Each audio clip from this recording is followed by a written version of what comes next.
Hi friends, హైదరాబాద్లో భారీ వర్షం పడుతుంది. 4 గంటల నుంచి ఈదురుగాలులు బాగా గాలి తీసుకొని 6 గంటలకు స్టార్ట్ అయింది.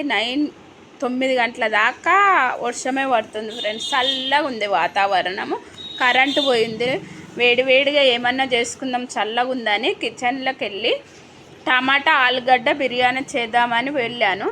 కుక్కర్ పెట్టేసి అందులో 3 స్పూన్ల ఆయిల్ వేసి గరం మసాలాలు వేసి ఆలుగడ్డ, టమాటా, కరివేపాకు, అల్లం పేస్టు, సాజీరా, దాల్చిన చెక్క, యాలకులు అన్నీ వేసి బాగా కలిపేసాను. ఉల్లిగడ్డ అన్నీ వేసి నూనెలో బాగా మగ్గాలి. మగ్గిన తర్వాత కారం, ఒకటి సగం కారము, సాల్టు, తగినంత సాల్టు, ధనియాల పొడి, గరం మసాలా అన్నీ వేసేసి బియ్యం కడిగి పెట్టుకుంటాము.